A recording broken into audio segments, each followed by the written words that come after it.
A paz do Senhor para todos os irmãos do nosso setor 23, com o nosso pastor Fábio Tuponi. Por ocasião desta pandemia do coronavírus, então a superintendência da escola dominical resolveu passar a lição online. Agradecemos a Deus por causa da tecnologia, o qual tem avançado, e por esse motivo é possível mantermos a mesma comunhão com os irmãos e não deixar que o estudo bíblico não venha a ser dado nas igrejas. A nossa lição seria a lição de número 12, no caso 22 de março de 2020, Jesus, o homem perfeito. Tem como nosso texto áureo: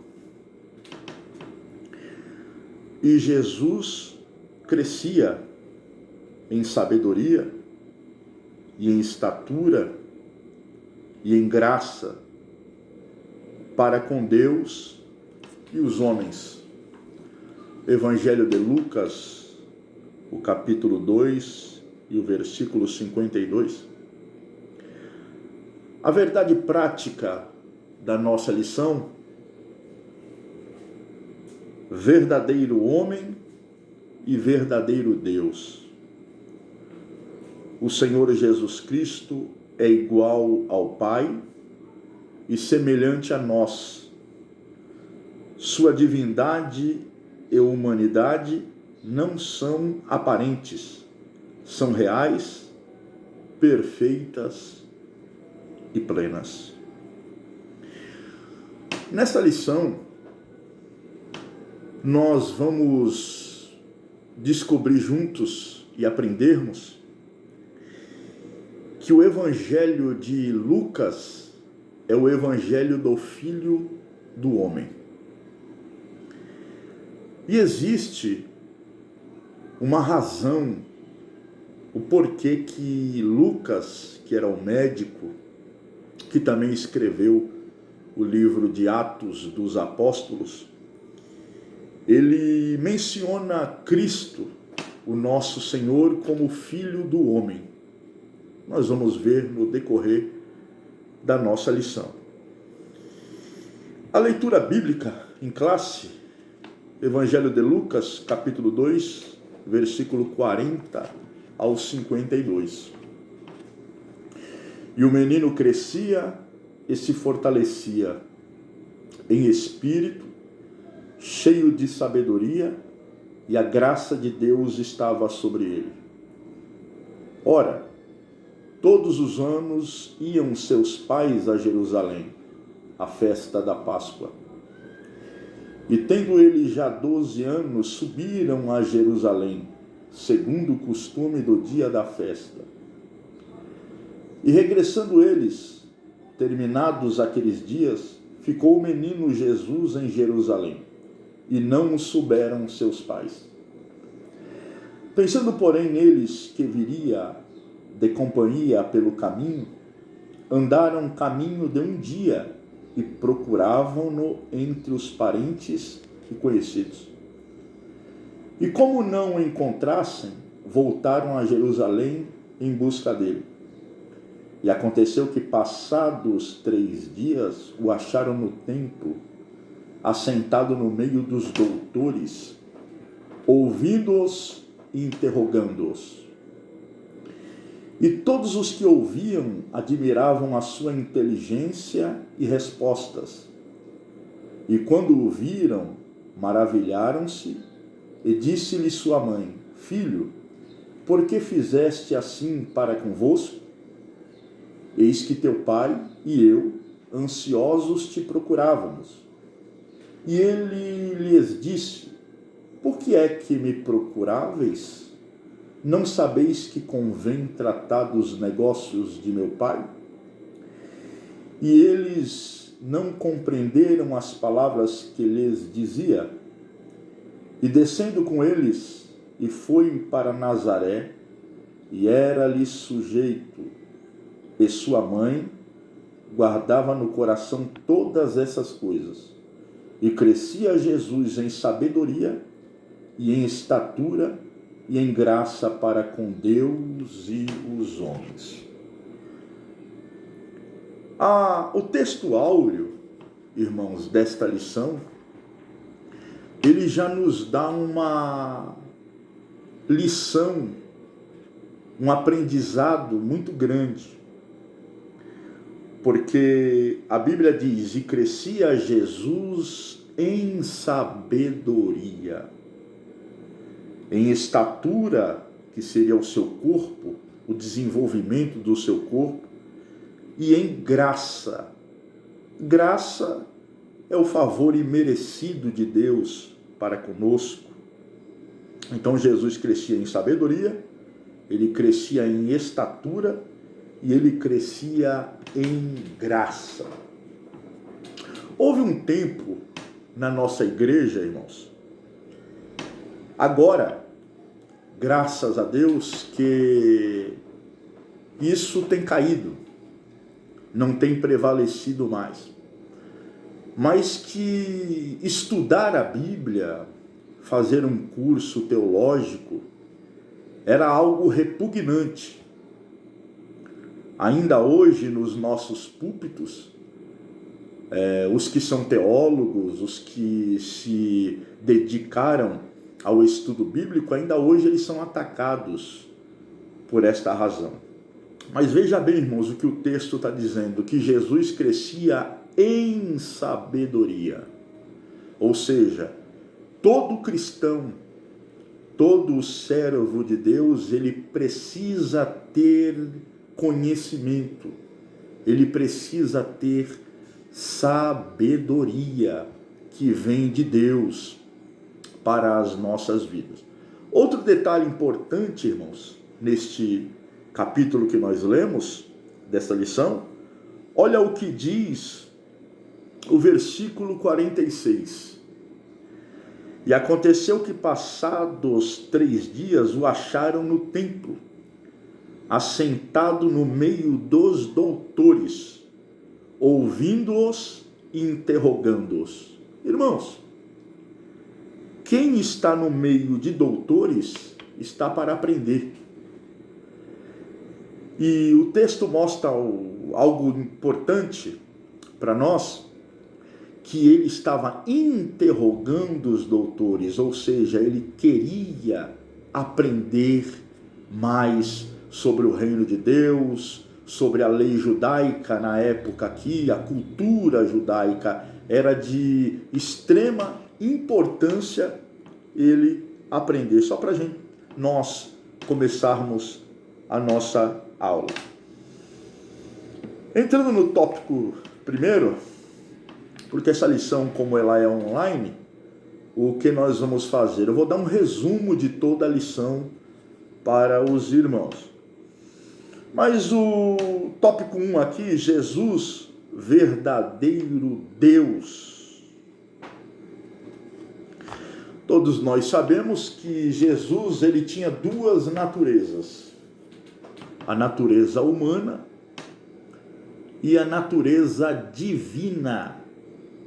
Ele era plenamente homem e ele era plenamente Deus.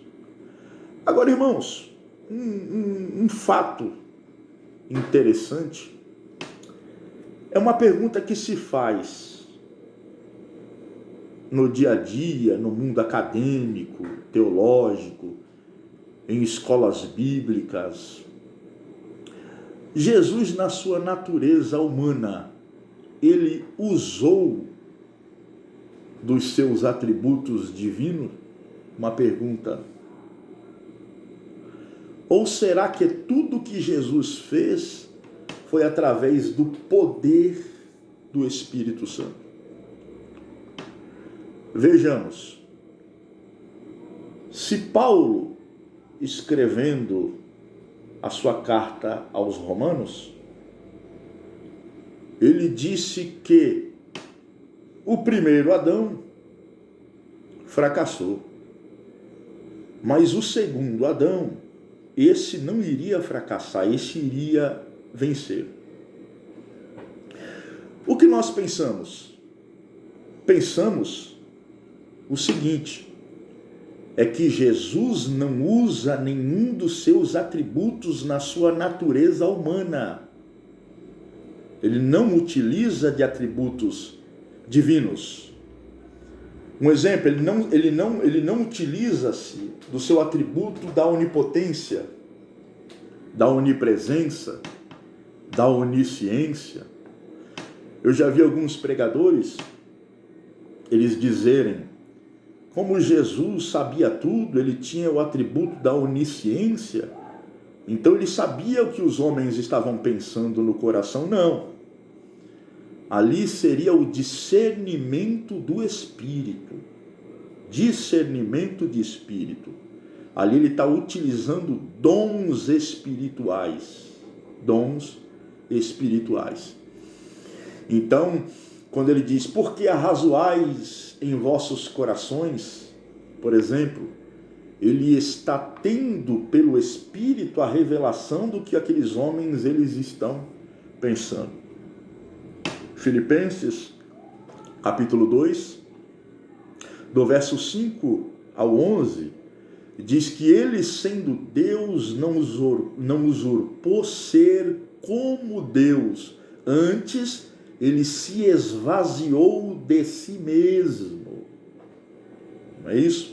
Então, ou seja, Jesus, ele se esvaziou da sua natureza, da sua totalidade de Deus, dos seus atributos divinos.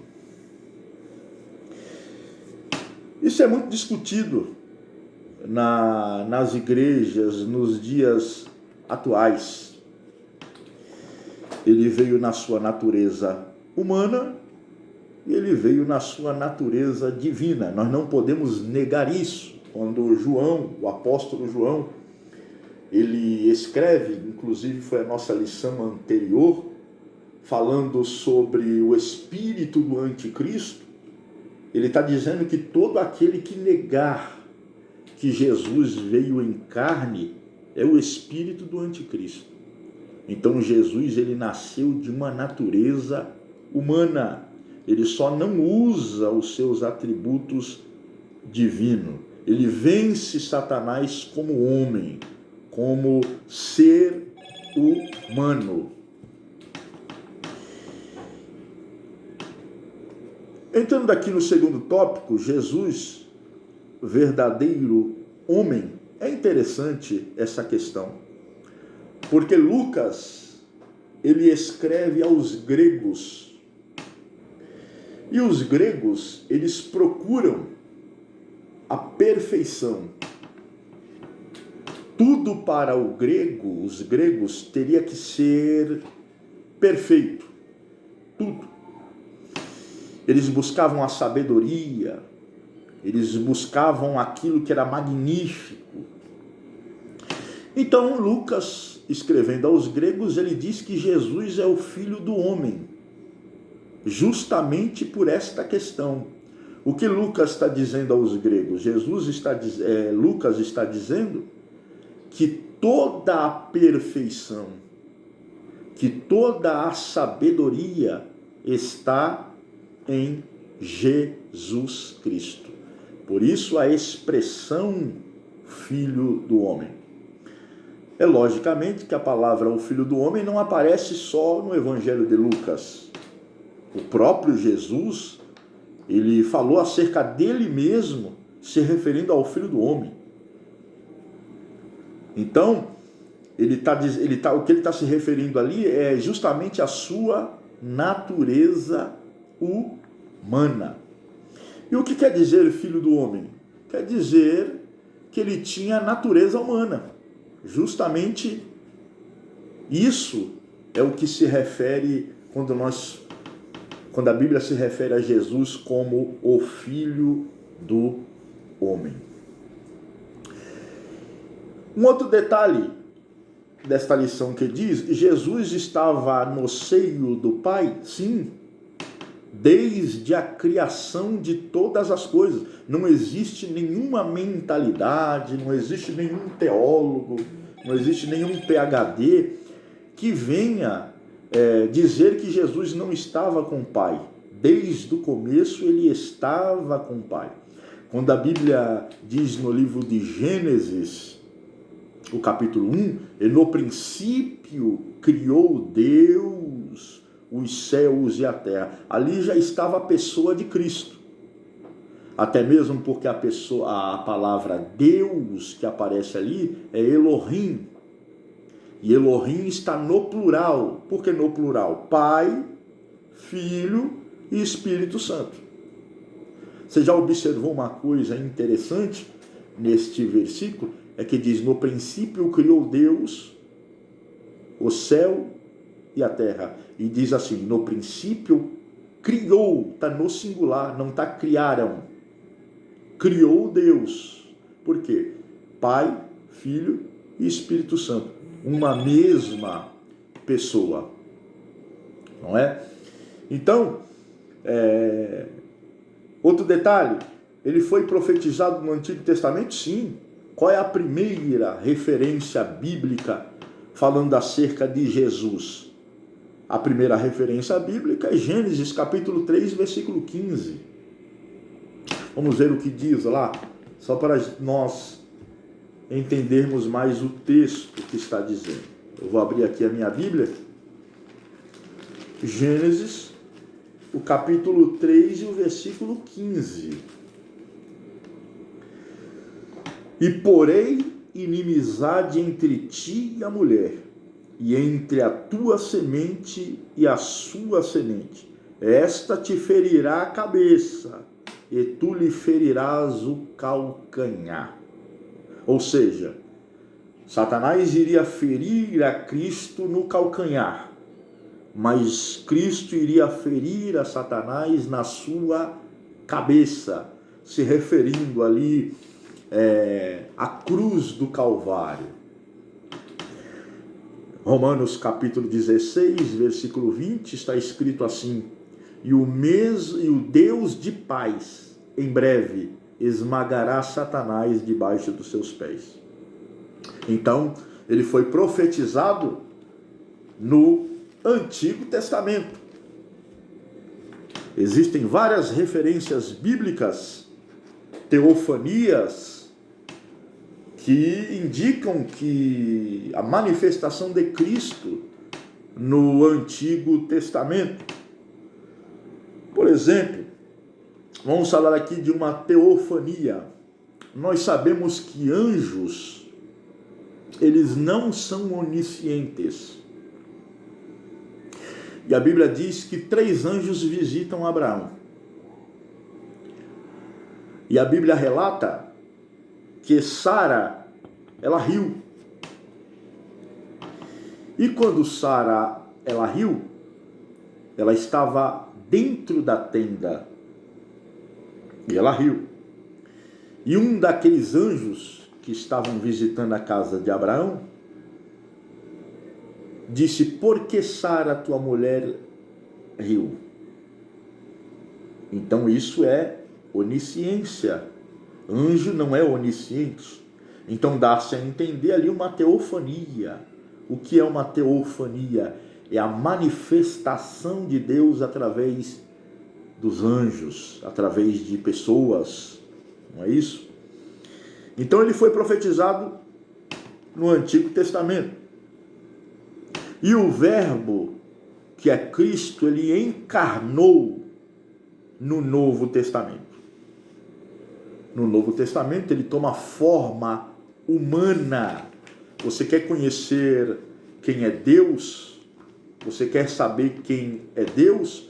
É só nós olharmos a pessoa de Cristo e nós vamos entender quem é Deus.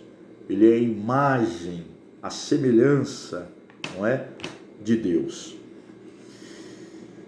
Aqui no 4 diz: Jesus nasceu na plenitude dos tempos. Por que na plenitude dos tempos? Deus usou 3 povos para o caminho de Cristo.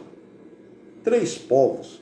Ele usou os judeus através do que? Através da palavra, do oráculo. Ele usou os judeus para pronunciar a vinda do Messias. Estava com os judeus esta responsabilidade. Ele usou a Grécia, que são os gregos, não é? Através do seu idioma, através da sua filosofia. Nessa época aqui, irmãos, se falava um idioma que era muito fluente na época e obrigado a todos falarem, que era o idioma grego. Eles falavam fluentemente. Então, usou os gregos através do seu idioma e usou os romanos através do seu governo, através das estradas de excelente qualidade que os romanos faziam, porque o poder os romanos tinham em mãos. Por isso que ele vem na plenitude dos tempos. Então, só relembrando, Deus usa os judeus, Deus usa os gregos e Deus usa os romanos. Os judeus através da palavra, o oráculo estavam com eles, sobre a vinda do Messias. Usou os gregos através da língua falada na época, e usou os romanos através do poder de construir estradas excelentes que eles construíam, e por aí foi se anunciando a vinda do Messias. A gente ouve falar muito que os discípulos, futuramente os apóstolos, eles eram pessoas analfabetas. Isso não é uma verdade, porque eles falavam o grego, eles falavam 2 idiomas, eles falavam. O sermão do apóstolo Pedro foi feito em língua grega, onde 3.000 almas aceitaram Jesus e futuramente 5.000 almas voltaram ao Senhor. Então eles eram pessoas inteligentes, até mesmo porque eles andaram com Jesus. E Jesus, ele transmitiu isso aos seus discípulos.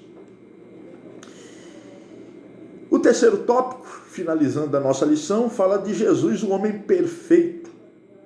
A humanidade de Jesus, Jesus, o último Adão, a perfeição espiritual e moral de Jesus. Eu tenho um ditado comigo, irmãos, que é um ditado que diz assim: tudo que você for fazer,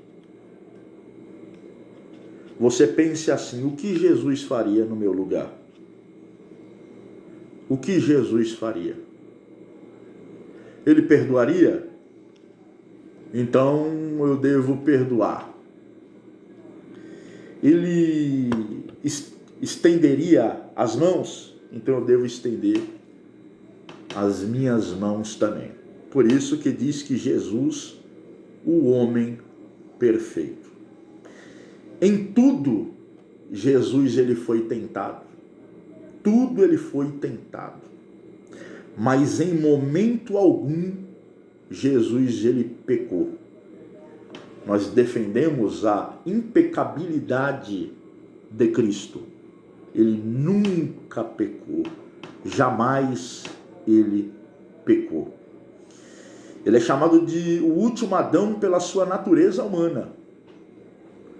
Quando ele está sendo tentado por Satanás no monte, Satanás tenta tirar a comunhão dele com Deus, com seu Pai, e diz: transforma essas pedras em pães. Transforma essas pedras em pães. Porque na sua natureza humana ele estava com fome. Uma certa vez Jesus estava com os seus discípulos no barco e ele está dormindo. Só dorme quem está cansado, fadigado, precisando descansar para repor as suas energias. Então por isso que ele é chamado de segundo Adão, com uma diferença: ele triunfou sobre todas as coisas. Ele teve a sua plenitude humana. Satanás não prevaleceu contra Jesus. Jesus é quem prevaleceu e venceu e nos dá autoridade para nós vencermos também.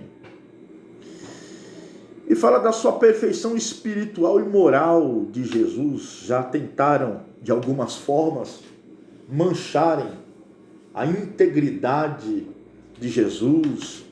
Existiu até um filme que passou dizendo que Jesus tinha um caso com Maria Madalena.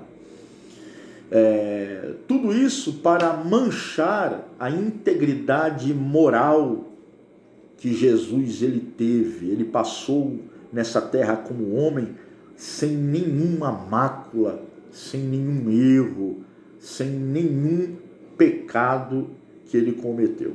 E ele tinha a perfeição espiritual. Eu nunca vi, eu já li alguns livros, irmãos, de heróis da fé, homens que oraram, homens que consagraram a vida, que jejuaram, mas eu nunca vi nenhum desses homens orar como Jesus orou. E olha que fato interessante, irmãos. Se ele tinha natureza divina também, por que a necessidade dele orar? Ele nos deixou o exemplo de oração. Ele orou.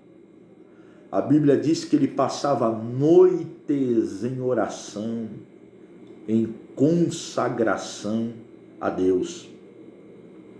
Que nós vamos pegar esse exemplo de santificação, de consagração de Jesus para as nossas vidas. Ele tinha perfeição espiritual. Ele tinha uma vida espiritual sadia, uma vida disciplinada na oração, uma vida disciplinada na sua consagração. Uma pergunta que se faz é se Jesus lia a Bíblia. Jesus lia a Bíblia. Ele lia o Antigo Testamento. O Novo Testamento ainda não estava formado, mas o Antigo Testamento ele lia. Naquela época eram rolos. E ele lia, tanto é que ele entra em uma das sinagogas, ele vai até o ministro da sinagoga e ele pega um dos rolos do profeta Isaías e ele lê: o Espírito do Senhor me ungiu para pregar boas novas, dar vista aos cegos e dar liberdade aos cativos. E ele diz: hoje se cumpre essa palavra em mim, não é? Então ele lia a Bíblia. Quando ele vence Satanás no deserto, ele vence através do poder da palavra.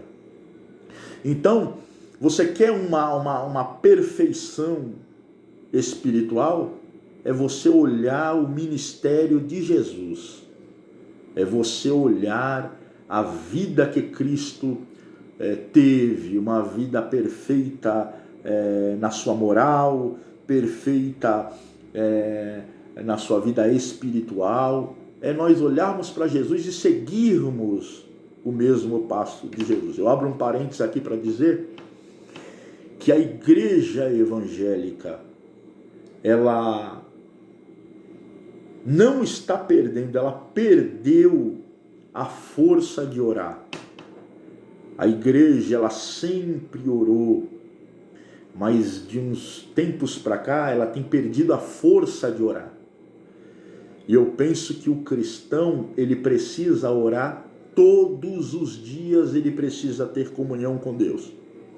Paulo, ele recomenda algo para nós sem nenhuma restrição. Ele diz que nós devemos orar sem cessar.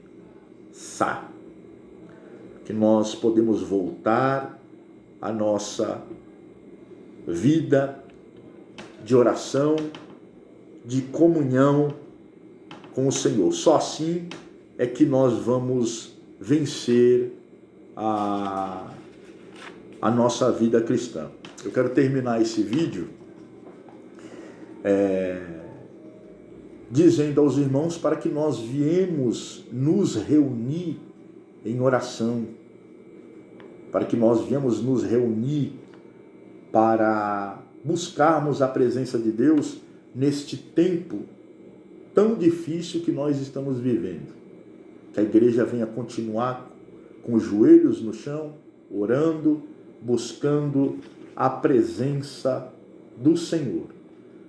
Que Deus abençoe a todos vocês, um forte abraço e fique na paz de nosso Senhor e Salvador Jesus Cristo, que vive e reina para todo sempre. Amém.